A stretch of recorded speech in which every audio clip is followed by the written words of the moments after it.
Esta primera semana de junio comenzó en México el regreso a la nueva normalidad.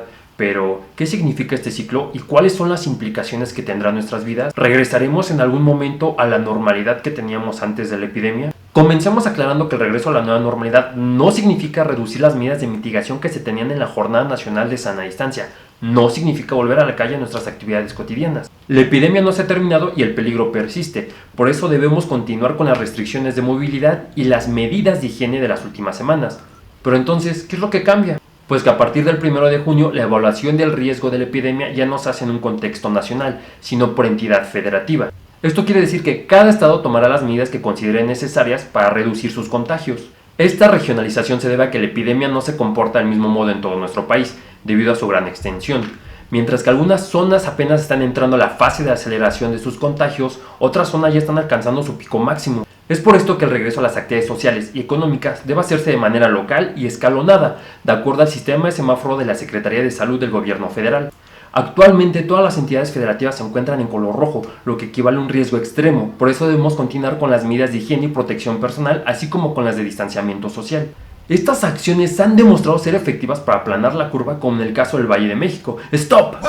¿Cómo que hemos aplanado la curva si todos los días aparecen nuevos casos confirmados? Recordemos que aplanar la curva no significa terminar con la epidemia de golpe, sino reducir la cantidad de casos diarios para posponer el punto cumbre de la epidemia, o dicho de otro modo, ralentizar los contagios. Esto tiene dos implicaciones. Por un lado, la epidemia se hace más larga porque la cantidad de casos se distribuye en un periodo de tiempo más amplio. Pero por otro lado, esto nos permite administrar mejor el riesgo, al evitar que la cantidad de casos rebase la capacidad del sistema hospitalario. Otro modo de visualizar el aplanamiento de la curva es con la gráfica de los casos acumulados. Esta curva jamás va a disminuir porque va sumando todos los casos que se han presentado desde el 28 de febrero, fecha en la que se dio el primer caso en México. Su comportamiento es parecido al crecimiento exponencial, sin embargo no puede seguir creciendo infinitamente porque hay una cantidad finita de personas que pueden contagiarse. En realidad su comportamiento es como el crecimiento logístico, comienza con una tasa de crecimiento baja para después explotar y finalmente disminuir en un nivel de saturación. Justo este crecimiento logístico es el que vemos en esta línea roja.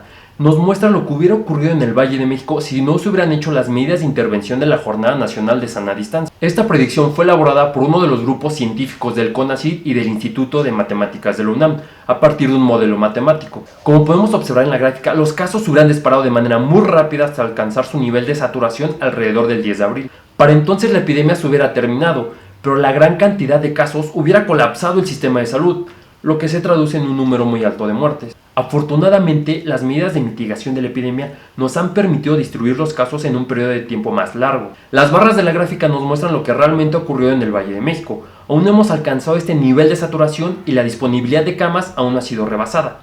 Esto nos regresa al tema de la nueva normalidad porque aún no hemos acabado con la epidemia y los casos seguirán presentándose. Sin embargo, no podemos permanecer confinados indefinidamente, sobre todo por las implicaciones económicas y por nuestra salud mental. Lo que sí podemos hacer es disminuir las medidas de confinamiento, siempre y cuando se haga de manera escalonada y las tendencias de hospitalizaciones y casos nuevos vayan a la baja. Por eso es sumamente importante seguir las indicaciones del semáforo, pues nos dirán en qué medida convivir y compartir los espacios públicos. Eso sí, con las estrictas medidas de higiene y protección personal en cada uno de los colores del semáforo, incluso en el verde.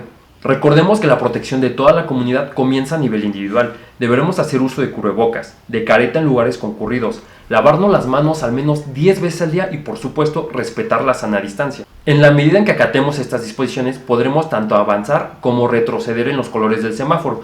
Por eso es muy importante ser responsables con la salud colectiva. Estas son las prácticas que tendremos que incorporar a nuestra vida en tanto no exista una vacuna o tratamiento efectivo contra el SARS-CoV-2, sobre todo por algo fundamental. Mientras el virus no sea eliminado y tengamos que relajar las medidas de confinamiento, los casos volverán a repuntar en algún momento, trayendo consigo nuevas oleadas de la epidemia.